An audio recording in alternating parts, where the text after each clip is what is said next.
ನಮಸ್ಕಾರ ನನ್ನೆಲ್ಲ ಸ್ನೇಹಿತರಿಗೆ. ಈ ದಿನ ವಿಶೇಷ ಏನಪ್ಪ ಅಂದರೆ, ಪ್ರತಿ ಹುಣ್ಣಿಮೆಯಂತೆ ಈ ಹುಣ್ಣಿಮೆಯು ಕೂಡ ಶಿವಾನುಭವ ಕಾರ್ಯಕ್ರಮ ನವಲಿ ಸಮೀಪ ಇರುವ ಬೈರಾಪುರ ಗ್ರಾಮದಲ್ಲಿ ನಡೀತಾ ಇದೆ. ಈ ಶಿವಾನುಭವ ಕಾರ್ಯಕ್ರಮದ ಕೇಂದ್ರ ಬಿಂದುಗಳಾದಂಥ ಶ್ರೀ ವೀರನಗೌಡರನ್ನ ನಾನು ಪಿಕಪ್ ಮಾಡಿಕೊಂಡು ನೇರವಾಗಿ 10:30ಕ್ಕೆಲ್ಲ ಬೈರಾಪುರ ಗ್ರಾಮವನ್ನು ತಲುಪಿದ್ವಿ. ಈ ಕಾರ್ಯಕ್ರಮದಲ್ಲಿ ನಾನು ಬ್ರಹ್ಮ ಮಾಡಿದ ಮನೆಯು ಇದು 2 ಕಂಬದ ಇರಮನಿ ಪಡಸಾಲಿಯೋ ಎನ್ನುವ ಒಂದು ತತ್ವಪದವನ್ನು ಪ್ರಸ್ತುತಪಡಿಸಿದೆ.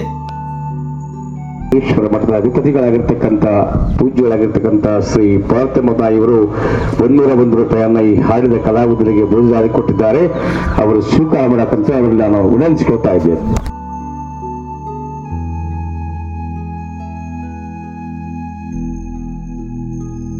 ಈ ಅರ್ಥಗರ್ಭಿತ ಕಾರ್ಯಕ್ರಮದಲ್ಲಿ ಭಾಗಿಯಾಗಿದ್ದ ಅನೇಕ ಆಧ್ಯಾತ್ಮಿಕ ಚಿಂತಕರ ಹಿತನುಡಿಗಳು, ಮಾರ್ಗದರ್ಶನ ನನ್ನ ಮತ್ತು ಅಲ್ಲಿ ನೆರೆದಿದ್ದ ಇನ್ನೂ ಅನೇಕರ ಬದುಕಿನ ಮೇಲೆ ಪ್ರಭಾವ ಬೀರಿದ್ದಂತೂ ಸತ್ಯ.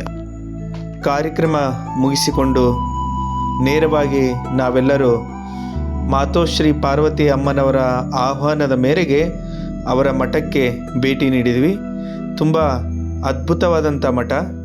ಈ ಮಠದ ವಿಶೇಷವೇನೆಂದರೆ, ಕೆಳಗೆ ಆ ಪರಶಿವನನ್ನು ಸ್ಥಾಪನೆ ಮಾಡಿದರೆ, ಆ ಪರಶಿವನ ಮೇಲೆ ತಿಂತಿನಿ ಮೌನೇಶ್ವರನನ್ನು ಸ್ಥಾಪನೆ ಮಾಡಿ ನಿತ್ಯವೂ ಪೂಜೆಗೈತಿದ್ದಾರೆ ಈ ಮಹಾತಾಯಿ. ಈ ತಾಯಿಯ ತ್ಯಾಗ ಎಷ್ಟು ಕೊಂಡಾಡಿದರೂ ಕಡಿಮೆ ಎನ್ನಿಸುತ್ತೆ.